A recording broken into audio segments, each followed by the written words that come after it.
Asas. What happens when you take two vibrant brothers that are descendants from the Greeks in Constantinople, embracing their American roots, and then ask them to serve up rich tales of traditions, cuisine, childhood memories, and a hearty dose of humor? You're about to find out. This is Baklava Banter, your passport to all things Greek.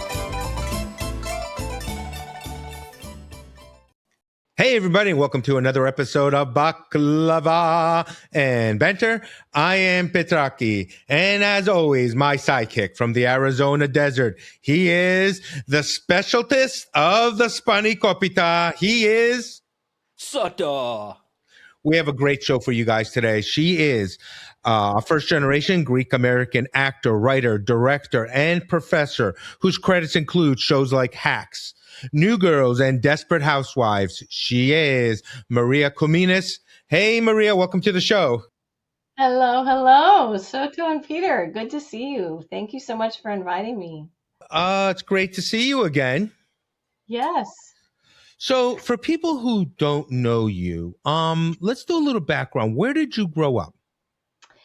I grew up in Southern California in Torrance, on the border of Torrance and Redondo.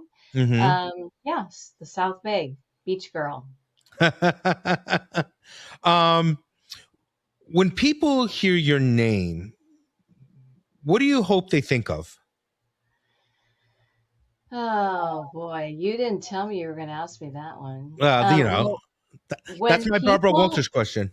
Yeah, I love it. I love being off guard here. I don't know. I don't think about what people think about me, but I will tell you what they often do when they meet me is they'll either sing, "How do you solve a problem like Maria?" Or they'll sing like, Maria.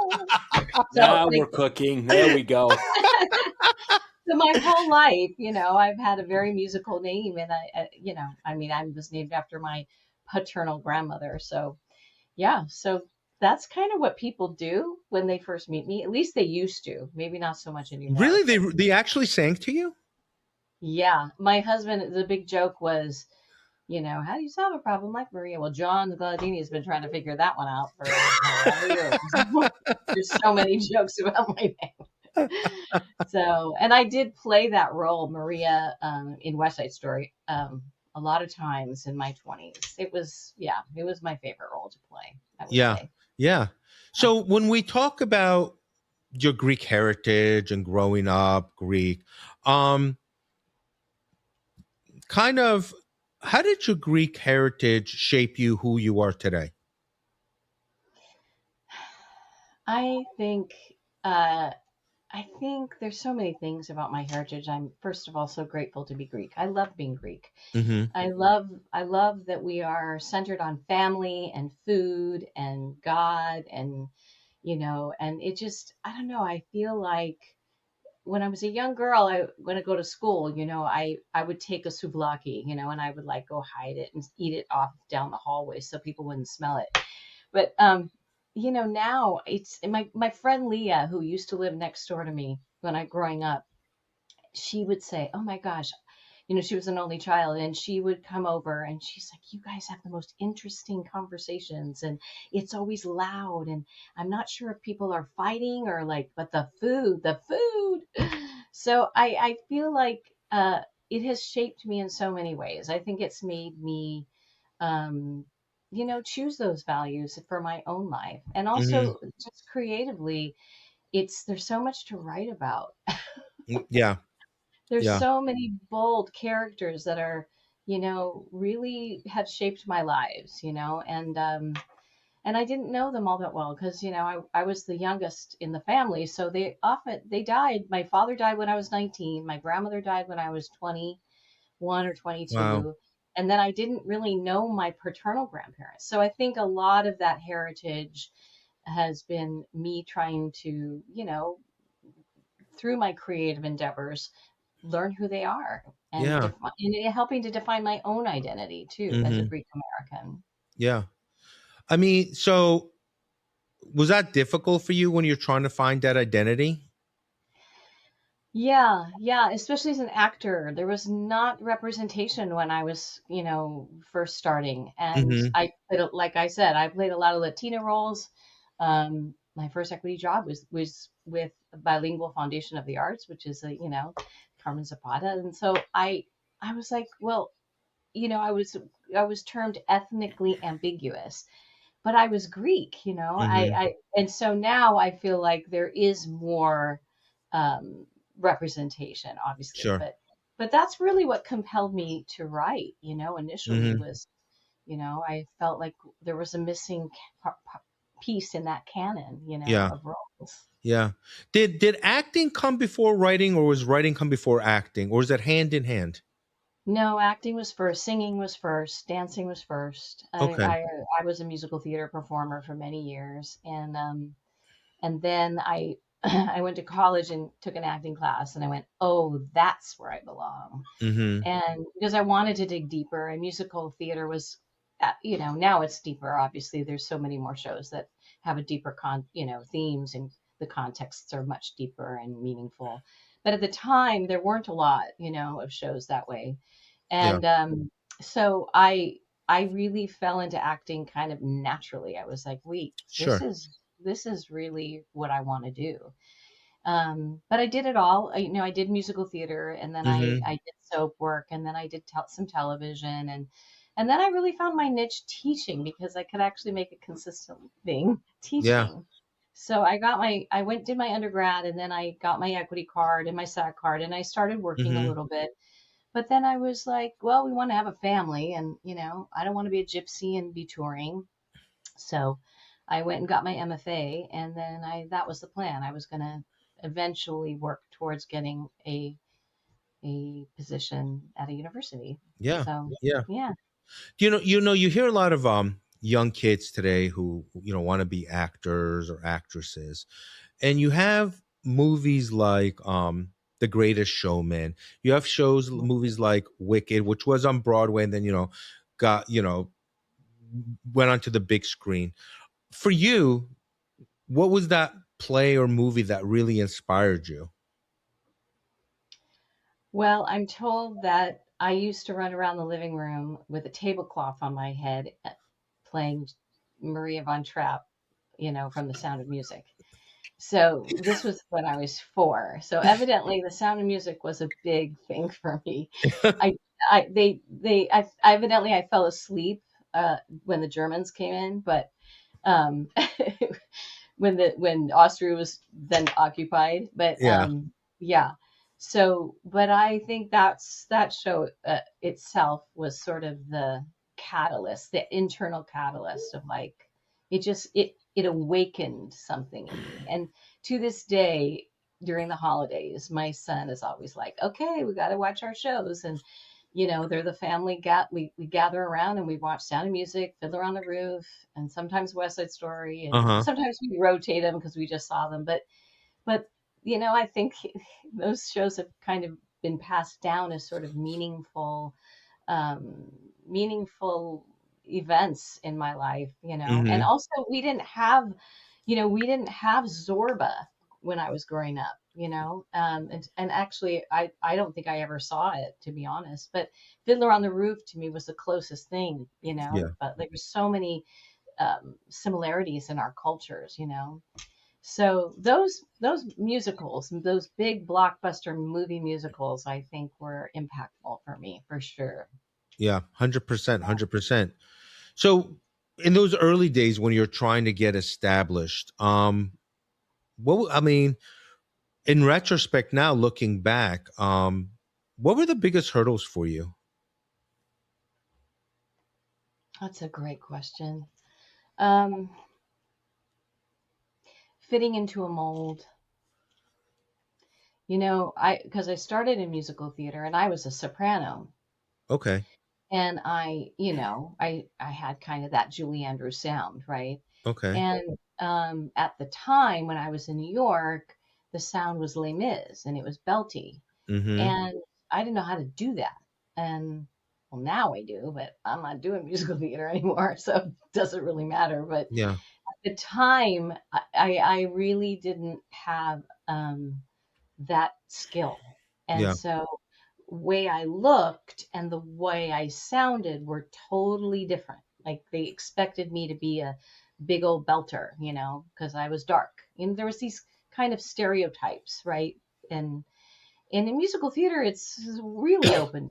And now everything is just much more diverse. So, but at the Mm-hmm. time, it was trying to fit into that mold that they wanted me to fit into. And my teacher at the time, Uta Hagen, was like, you got to create your own work because you are not a cookie cutter of what they want. And that was the best advice that I ever got, that I wasn't going to just like plug into a typical show.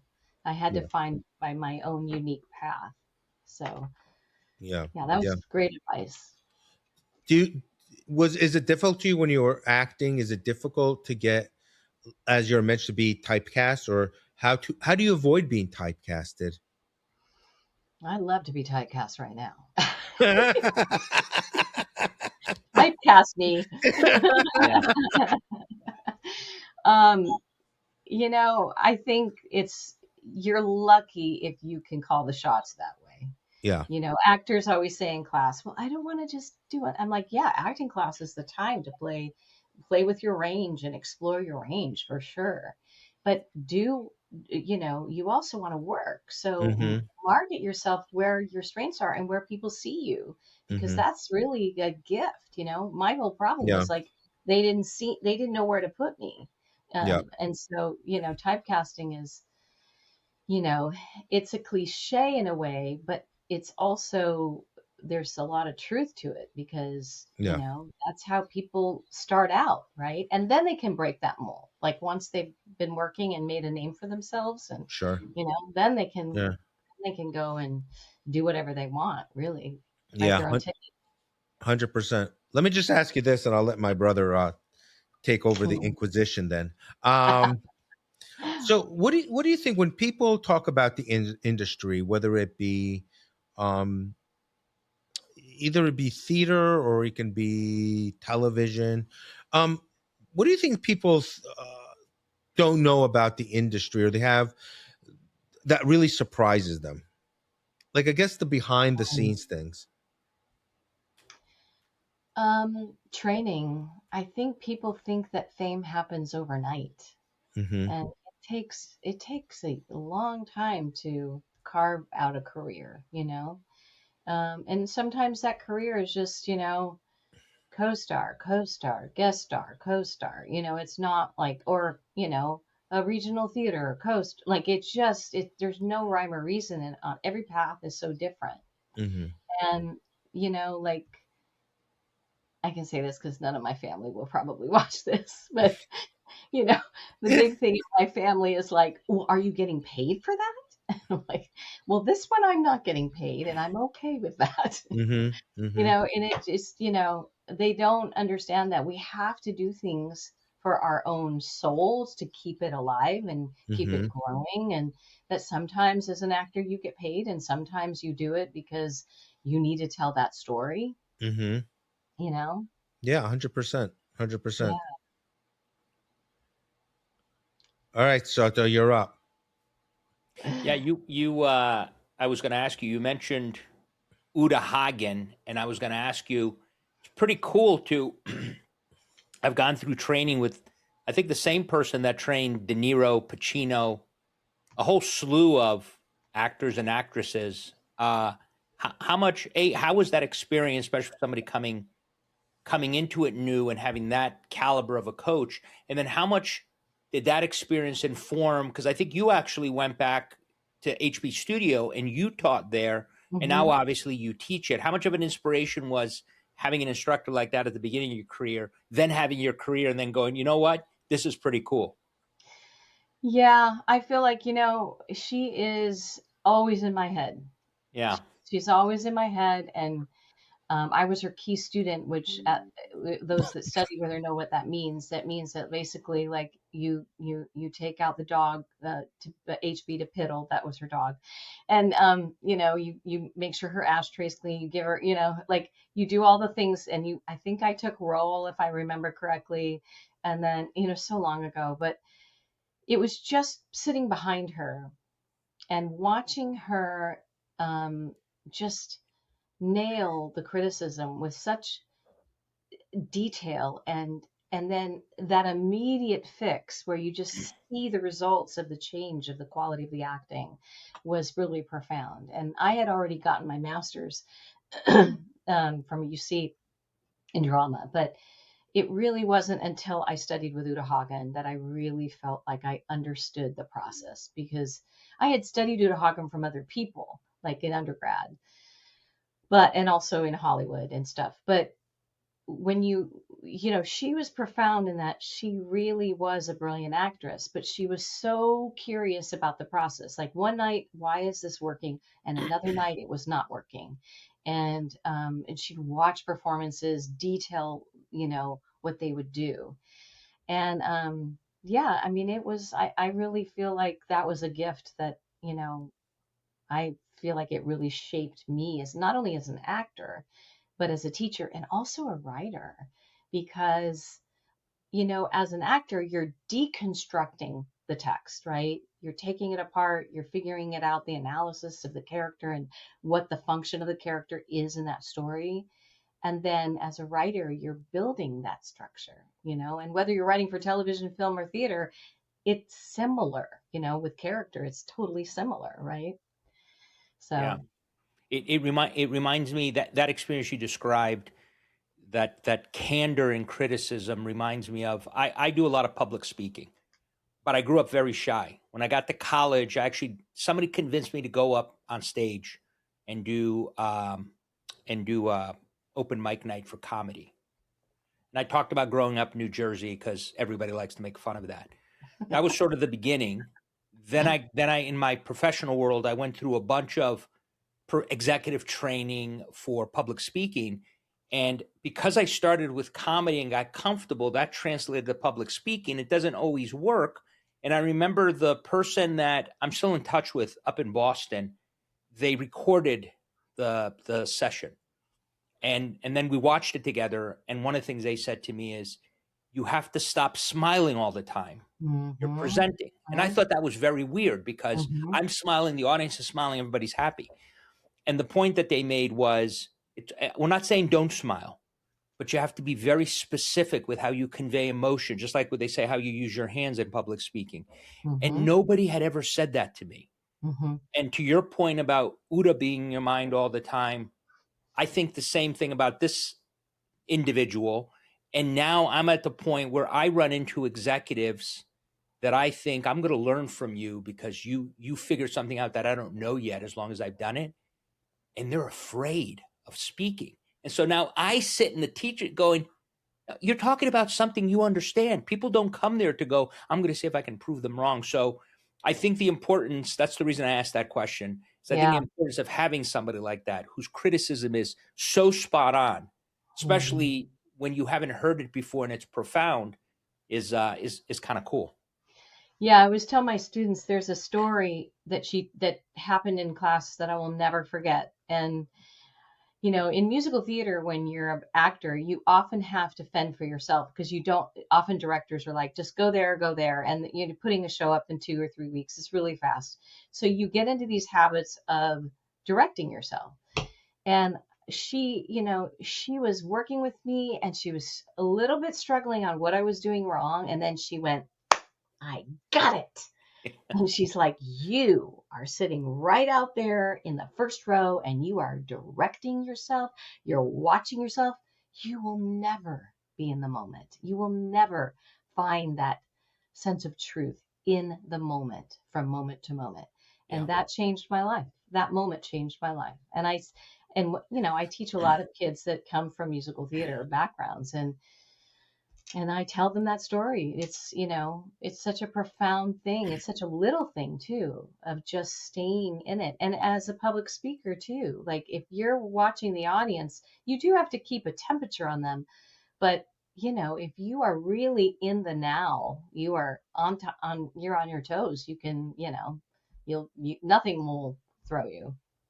Yeah, that's awesome. By the way, can my brother and I come and audit your class? Because Anytime. Oh boy, I don't know how well that would act. That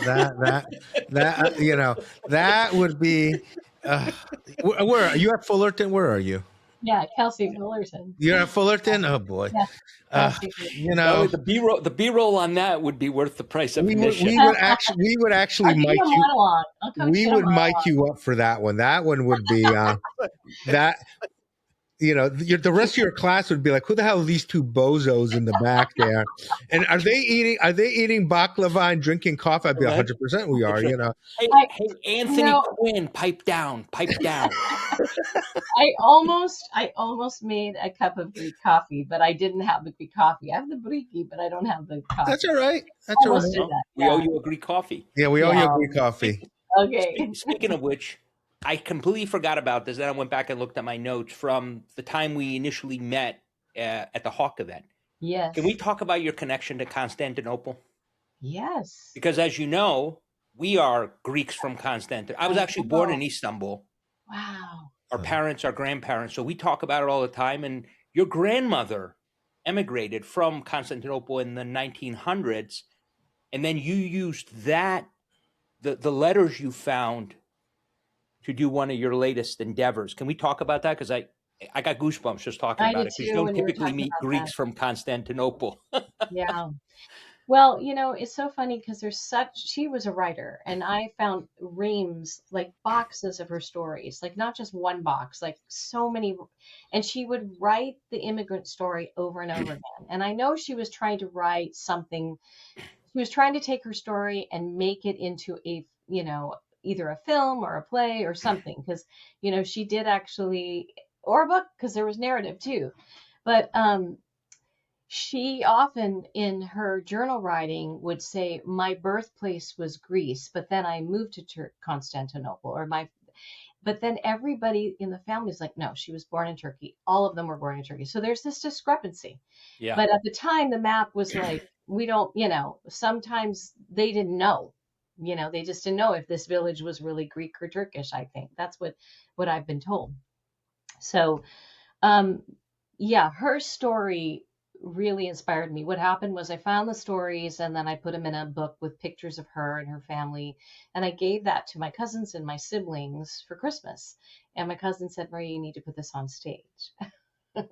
Well, that's all I needed to hear. And so then the wheels started turning. And I started to write the old world story, her story, during the Balkan War as a child of war, and hearing war drums and the atrocities. She wouldn't specify, but then I did the research and I found what the atrocities were. And so that began that part of the script of Women of Zalongo. And then a couple years later, I was working on it off and on while I was teaching and raising my kid. And I danced this dance at a Greek festival that I had an outer body experience. And she was a stranger. I didn't know her. I'm like, wait, don't go. Tell me what the story is. There has to be a story behind this dance. And then she said, well, don't you know the story of the women who climbed up the cliff in the name of freedom? And they were running from the Ottomans, and they were either going to have a life enslaved, or they jumped off the cliff in hopes that they would find freedom in the afterlife. And I went, oh my gosh, I did not know that story. So then I did the research and I found out, through my research and the FDF dance friends and all of that it was the Suliotisis from Epirus. And then I went, okay, my grandmother's story and this story. And then what was going on in the contemporary world of oppression, women's oppression. And it all seemed to, the same in some ways. The theme was that women had to take the risk. They had to go to that proverbial cliff to risk everything in the name of freedom. So whether it was their own autonomy of their own body, whether it was getting out of an abusive relationship, whether it was, equal pay, they had to risk something. And so that's how Women of Zalongo came to be. And so Wow. now it's a screenplay. Wow. So That's fantastic. What's also interesting about everything that happened, the Greeks from Constantinople, including our own grandparents, my brother and I, because we've talked about it a lot on and off on this series as it's come up, we're surprised that it's one of those pogroms that nobody really even knows unless you're from there.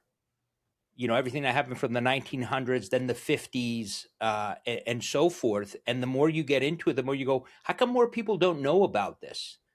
Um, and so we've actually had conversations with people to see if there was ever interest, because it seems like it at least deserves a documentary. Oh yeah, But yeah. Well, after the show, when we did it in three different places. We did it in LA, Orange County, and New York. And when we did more of a full production in Orange County with a really beautiful set and talkbacks after. And the girl who played Tina, the young girl, the contemporary character, her grandmother was from Vietnam, and she came up to me and she said, "You told my story." And wow. then another student who was playing, I think she was playing the Turkish woman, Zelda, and she also said, my mother told me, you included her at the end with this chant that the women say, we are the women of, and basically every country, right? Almost every country that where women are oppressed. So, yeah, so I feel like it's not just us, it's a universal story. It's happening now, and I mean, I would love to see our history be represented. Absolutely. But I would also love to go visit, and I don't know the village I don't have any of that information. So, Well, yeah. pack your bags. Okay. We can go village hunting, Research trip. as they say. Oh, there you go. There's a documentary waiting to happen. Yeah, Yes, a yeah, research trip. yeah. Called Growing Up Baklava. I'm just curious, Maria. People always talk about um, it doesn't really matter the industry that you're in, those kind of people that influence them. But for you, did you ever have a co-star that, whether it be in theater or on television, that first kind of you knew of them and you had an opportunity to work with them, that kind of then you watched their style and how they, approached a character, that kind of impressed you? Yeah, yeah.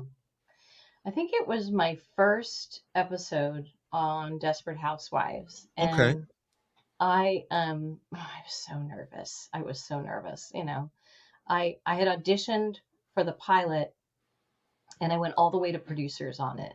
Wow. And then Mark Cherry called me and said, "I'm so proud of you. You did a great job," because I knew him. We used to sing and dance together in the Young Okay. Americans, and he's like, "I'm so proud of you, but I wrote this piece for someone else." But I'm really proud that you went to producers on it. And so, but he said, if the show gets picked up, we'll have you on. And he lived up to that word, his word. So the first episode was a lice episode where all the kids get lice, and I knew a Hmm. Felicity Huffman, and Sure. she was like a solid actor. She came from the theater. She Hmm. was, to me, and so my scenes were with her, Oh. and yeah, and so I mean, it was so. She put us all at ease because Hmm. she asked all the right questions of the writers, and if something wasn't truthful or something felt false in the writing, Yeah. she she was analyzing it, and she wasn't just doing it. Everything had to be justified. I loved working with her. Well. Um, yeah, that was definitely an easy one to answer because she was terrific. And then I got to work with her a few other times, and I worked with the others, and they Yeah. were great. I can't complain. They were also great. But that particular scene had maybe some holes in it that she didn't Hmm. understand, and she wasn't going to let that slide. Yeah. Yeah. Yeah. I mean, I can just imagine the way you're describing now, the night before shooting, and you're like, you probably didn't fall, you didn't sleep. Did you almost feel like you had to constantly go over your lines over and over again because you wanted to be as perfect as possible, or were you just like, I'm just gonna go in there? I mean, do you ever come to the point, regardless if it was on Desperate Housewives or any other thing that you were production that you were part of? Um, is it difficult to say? Do you ever say to yourself, it's good the way it is, or do you constantly look for perfection? Well, I think if you're seeking perfection, you're not in the moment because you also have Okay. a scene partner that you have to play off of, right? Mm-hmm. But I Mm-hmm. will tell you, I memorize, I'm gonna plug my book here. Go ahead. I wrote a book called Rehearsing in the Zone, and it is the zone one is all about Uh-huh. all about memorizing through meaning. What does this Mm-hmm. mean? And observing and listening and receiving and responding. Like all of that has to happen. And it's kind of like what Felicity was doing. It's like, why am I saying this to whom? And why am I saying it? Okay. So if you do that, and the proof is in the pudding. My students I just taught it before spring break, and they're like, wait, that was way too easy. And I learned how to let that go. But if there Mm-hmm. is something weird about the line, I'm not Felicity Huffman. I can't go to the writers and say, can you rewrite this? Or Right. can you explain? So I don't really do Sure. that. But I will tell you a story on the set that happened. It was a smaller role that I had come back. I think it was maybe the next season or maybe 2 seasons later. And I got to the makeup chair and they were doing my thing. They were putting me in makeup and hair. And Mm-hmm. then the AD came, he goes, here's the new script. And I open it and I just have a co-star. So there's not that many lines. They're like, new script. We'll see you on set in a half hour. And then I had this little monologue. Wasn't a big deal, except I didn't say those words, like something about a Pyrrhic victory. Yeah. And I was like, what is a Pyrrhic victory? Pyromania. Like, I've never used that idiom or whatever. And so, I just had to like, that's where training comes in handy. You're just like, okay, Sure. just learn it, act like you know what it means and make it your own. Yeah. How much to that point? Maybe this is a little bit down the rabbit hole. I don't mean to do that, but out of what you just said, how much how much say do you have when you get a script for your part of the script to be tweaked so that it's more natural to you? Just like you just said, those aren't words I typically would say. Hmm. And if you memorize based on what you feel, I hear this with the legendary actors all the time. Hmm. How much say do you have as an actor? I assume the higher tier actor you are, potentially the more, but do you have any? Is there any leeway in that? You I just have to I don't memorize this and I don't test it just because I'm not, I'm right, not at that level. right, But I learn it verbatim because as a writer, I want to respect the writer sure, because I know writers Mm-hmm. toil over the punctuation and the language and the ellipses and, I know that and because they want to hear it a certain way. So I'm really careful of that. And then if they hear me flub something and then it works better, then they might yeah, say, "Oh yeah, yeah, do that." yeah, Yeah, and then there's always the wild card. Like my agent always says, like, do one take and then do a wild card, and the casting director might say, might throw it in. So there's kind of no basic. The basic rule for me is letter perfect, and then there's room for improvisation. Yeah. I want to drill down a little bit about your teaching career. Teaching in a university. You get new kids coming. What is the for you? Are kids when they come in? Are they like donuts with sprinkles on them, and you need to flick some sprinkles off of them? Like, is there? I'm just always curious about that. Like, I'm sure, some of these kids, they've done probably community theater, high school theater, and all that. What's the hardest part of that? Because they're going to come from different areas, different backgrounds. How do you try to funnel them in to follow a specific path? Well, the first thing, hello. Go ahead. I'm sorry. The first thing that I do is I have to get on the same page with them on actually what acting is. Because when they come from high school, they have no clue. Well, some of them do because they're good, they're talented, they have an instinct, right? But most of them are playing a result or showing or indicating, like, and it's just let's all get down to the basic definition that acting is living truthfully under imaginary circumstances, right? That's what we're going to agree on. And so we always go back to that. And I teach the first 2 years, and that is really what we're doing. Is we're starting with that, and we're building foundational techniques that will allow them to behave truthfully, physically, emotionally, and then finding the text, finding meaning in the text and action. So yeah, they are donuts with little sprinkles on them, but sometimes the sprinkles are like just too much. They got too much going on and they're trying to please too many people, you know. So,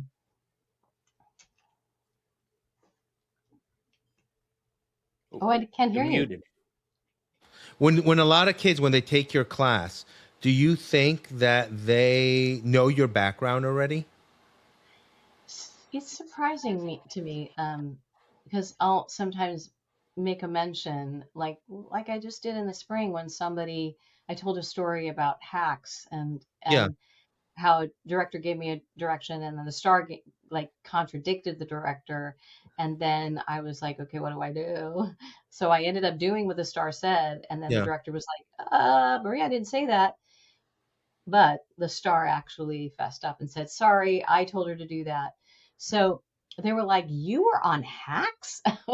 That's it on my on my website. Like, you don't, so Yeah. no, I think a lot of them don't. I don't think they expect that in college, that their teachers act, because a lot of teachers don't do it. They're academicians, Yeah. but at Cal State we have a lot. Most of us in the acting area are all, either we came from acting or we're still doing Yeah. it, or we're, so we're involved and so I don't think they know, and I don't like to start there. I know Mm-hmm. some teachers do, but I don't start there because I Yeah. feel like that's not my style.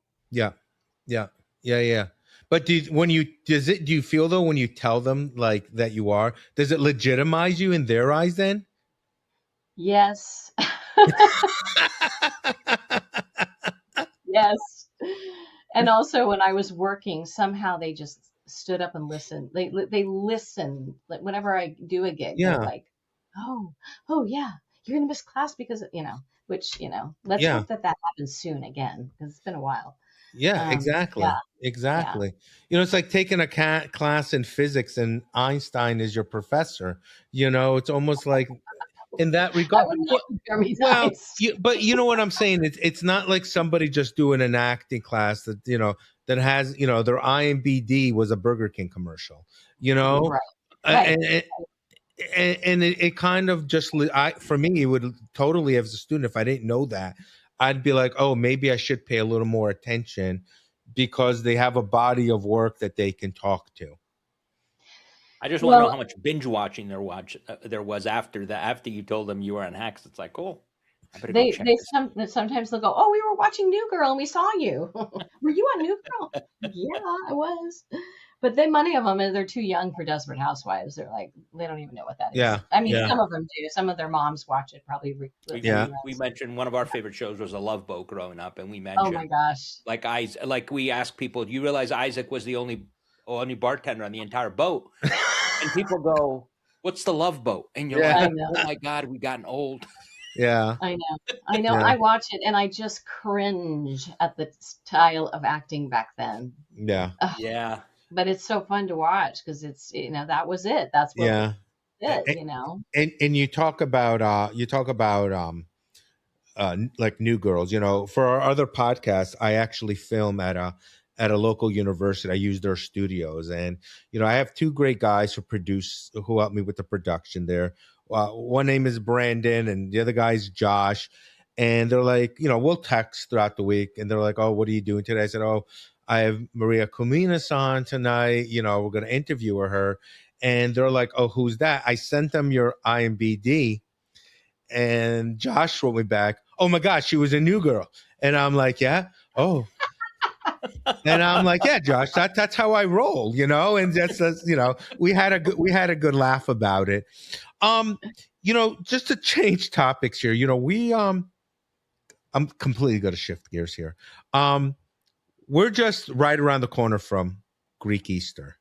Um, For you, what do you remember growing up Greek Easter? What were some of the traditions that kind of you still hold close to your heart? Yeah, the candlelight service for sure. Yeah, Yeah. And I still go with my cousin. Sometimes she'll say, "You're gonna meet us," and we go to the one in Long Beach. I sure. go with my family, but all my family is gone. My dad's gone, my Yeah. mom's gone, my grandparents are gone. And yeah, so it is sad. There's a certain amount of Hmm. sadness that those, but I do when we do have time, I do try to make a tsuraki, and I try and do some of the things that carry it on in memory. Sure, sure. But yeah, it's that's one of the reasons why I think I always try to connect to my culture in my writing, because I miss those things. Hmm. I Hmm. miss having Greek coffee with my mom and her reading the cups. Those things are Absolutely. Yeah. so meaningful. Yeah. Yeah. So yeah. So next time we see each other, we'll play the egg game. Oh, that's what I was gonna ask you. Like, were you like an Yes. egg cracking champion? Like, Oh you know, yeah. Sure. yeah, Yeah, a couple of Easters ago, my cousin Doris had us over, and it was great fun because her kids are younger and they're all in Greek school. They go to LMU, sure. they're in the Modern Greek program, and it was so much fun. We had a Yeah. blast. I mean, as So, kids, we would kind of mark the eggs, and we would take a couple of eggs and put a clear coat of nail polish on each end, kind of give us that upper edge. So Yeah. is that the cheating? Well, we don't we, technically, it wasn't listen. We don't cheating. It call was, it cheating. It is a strategical plan. I think in Okay. acting, Okay, it's called improvisation, if I'm not Yeah, mistaken. that's exactly. great. Or improv. But I'll somehow remember that. but somehow we would be found out, and Yeah. it would end badly for us. That's funny. I So can what do you just see have? that. What's that? I can see that. Oh yeah, Yeah. yeah. I can visualize it If you met our mother, you'd see it even more. with the wooden spoon. Oh no, no, we didn't get the wooden spoon. We progressed from wooden rulers to aluminum rulers. And then if shoe throwing was an Olympic sport, my mother would have won the gold. Oh, that's Yeah, we amazing. got some of that too. Yeah, we got a lot of that. Um so for you personally, what do you got any new projects you can talk about? Yeah, so I wrote another play. It's called Owl People, and it Uh-huh. was inspired by an event that happened in my neighborhood in 2022/23 for about Uh-huh. 6 weeks, where a snowy white owl came to my neighborhood and took up residence and Wow. transformed the community. And so I wrote a play. I'm still in the process of writing it. It's probably in its, I don't know, third draft. Yeah. So I did it at LMU. Dr. Christina Bogdanou with the Modern Greek Studies program in Hawk supported a reading last May, Okay. and that went really well. Some of the community came out and gave great feedback, and so I've been rewriting it. So in the fall, we're about to cast it for the fall at Grand Central Theater in Santa Ana. We're Mm-hmm. going to do a 2 week workshop. So we'll have 2 weeks to rehearse it, and then like 2 or 3 performances to see how audiences respond and get their Sure. feedback. So that's happening. And then as I told you, I adapted Women of Zalango into a film, a Yeah. screenplay, and it's called The Cliff, and I've submitted it to some of the screenplay competitions, and it's got an official selection for women in the International Women's Film Festival. So I'm waiting to hear about that, Sure. and we've submitted it to some big screenplay development Mm-hmm. programs. So I'm waiting to hear about that. But I do have a director involved now. I don't know if you know Socrates Alafouzos. Do you know Yeah, yeah, we Socrates? met we Oh, met we him. met him. We met Did him. you Yeah. Yeah, did you we met him. introduce him? He's terrific. He's a very well-known Greek actor, and Yeah. Yeah. he's out here. He did a Fulbright at the Katselas, the Beverly Hills Playhouse years ago, and Yeah. and he's also a filmmaker, and so he is on board to be my director, That's and awesome. yeah. So we're gonna, like you were saying, you're looking for funding. I mean, we're not quite there yet, but we're gonna be. Yeah. But as things go, we just hope for the best, and one step 100%. at a time. Yeah, one That's step at a awesome. time. Congratulations. Congratulations. Yeah. Thank you. We're Thank you. we're kind of new, we are kind of new to the process, but we understand the process a lot better. And Yeah. and I think a lot of people, the people who are always on the outside looking in, that I don't understand. The process is extremely difficult, and to get something produced and put on and viewed, it's a marathon. Unless you're fortunate enough to be able to self fund things and you have all your pieces in place. It is kudos to anybody who gets something produced and seen by the masses. That's why what George pulled off is so awesome. Yeah. Yeah. For I'm example, excited right? to watch that. Yeah. I mean, the writing for me comes pretty, I won't say easy, but it flows. And when it doesn't flow, I just kind of like back off and I take some time away. And then it seems like when I come back to it with fresh eyes, like then it flows again. So I feel like the creative part for me is the easy part. Hmm. And I'm just hoping that we get lucky and we get into a development program that sort of guides us through those next Yeah, steps. We'll see what yeah, happens. yeah. Yeah. Well, we'll always be here for you when that time comes. Awesome. You Yeah, know, so when I'm ready to pitch for money, you guys will write a check, right? listen, Well, you know what? I'd love to be in that position too. I Trust me. know, I yeah, know. You know I'm kidding. we can give you some Target gift cards. Uh, I don't We know are what very I good don't at know what making that'll Greek get you. coffee What's and that? baklava, so we can always Yeah, we'll come be and running. Yeah, ingest through the we'll stomach. we'll be running the catering truck. Um, Awesome. We know the food's going to be good. exactly.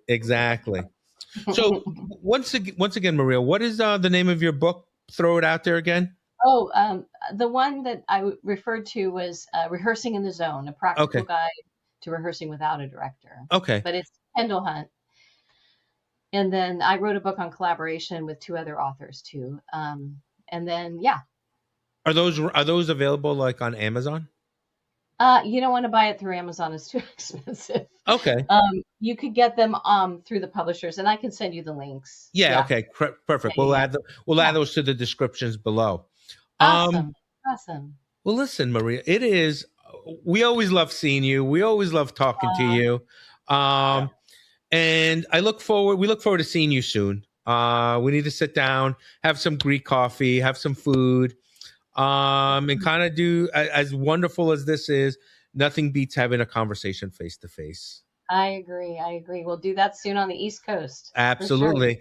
For We're sure. going to cause some trouble, but that's beside the point. Well, listen, for Baklava Banter, I'm Petraki. My sidekick, as always, that is Soto. And once again, thank you for Maria Cominis for coming on. Thank Uh, you. and if you want to take a class, she's at UC Fullerton, Cal uh, State. Cal State. I'm sorry, y'all. I'm going to Cal edit that State. out. And hopefully in the fall, we'll come down and we'll audit your class. Love With it. plenty of warning. Yeah, Yes. exactly. I'll have you prepare something. Once again, guys, until next time, we'll see you soon. And as always, be good to each other. Yasas. Yes, Yes, us. yes, yes.